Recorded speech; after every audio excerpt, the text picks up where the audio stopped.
কাকা, আম্মা কইছিল কি কিছু বাজার দিতে রোজার। বাজার দেবো ঠিক আছে, তোর আম্মায় টাকা দিছে? না, আম্মা কইছে বাকিতে দিতে। তোর মা কাছ থেকে এমনি তো 6 মাসের টাকা পামু, আবার বাকি জন্য শোন, যা এখানে কোনো বাকি নেই, যা। শোন, এখান থেকে একটু পোলা মুড়ি নিয়ে যা, যা।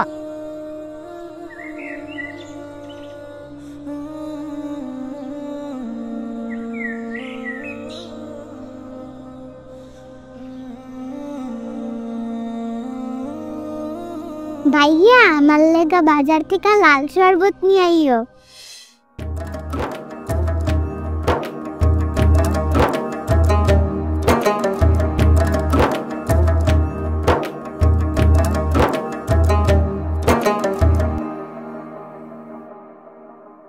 দিনের পথে জীবন হোক শুরু এবং শেষ, রূহ আফসার মতো আসুক শুদ্ধতার বেশ। দিনের পথে জীবন হোক শুরু এবং শেষ, রূহ আফসার মতো আসুক শুদ্ধতার বেশ। দেখো দুনিয়া আলোকিত, এলো মাহে রমজান, ইবাদতে হই রত, এলো মাহে রমজান।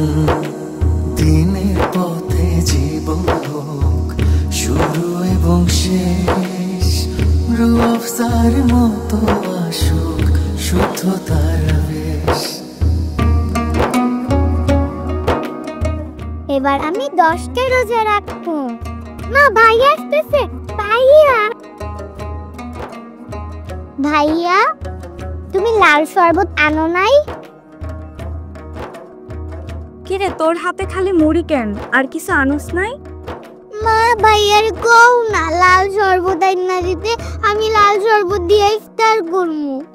পাপের পাহাড় জমা হলো গুনাহ চারপাশে, খোদা তুমি ক্ষমা করো সংযমের এই মাসে।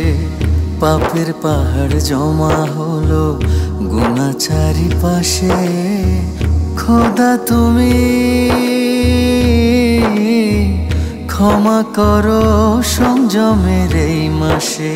দিনের পথে জীবন হোক শুরু এবং শেষ, রূহ আফসার মতো আসুক শুদ্ধতার বেশ। ভাবি, প্রথম রোজা প্রথম ইফতারি, তাই হলো আমরা একসাথে করি। দেখো মা, আঙ্কেল আমাদের লেগে লাল শরবত লই আইছে। আলহামদুলিল্লাহ।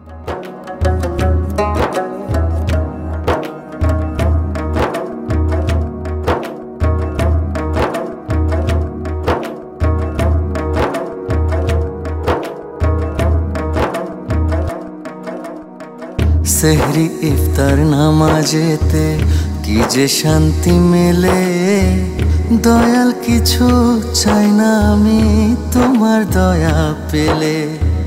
সেহরি ইফতার নামাজেতে শান্তি কি যে মেলে, দয়াল কিছু চাই না আমি তোমার দয়া পেলে। দিনের পথে জীবন হোক শুরু এবং শেষ, রূহ আফসার মতো আসুক শুদ্ধতার বেশ।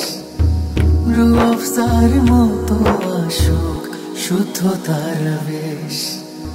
এভাবেই শরবত রূহ আফজা দূর করে দেয় সকল বিভেদ আর বৈষম্য।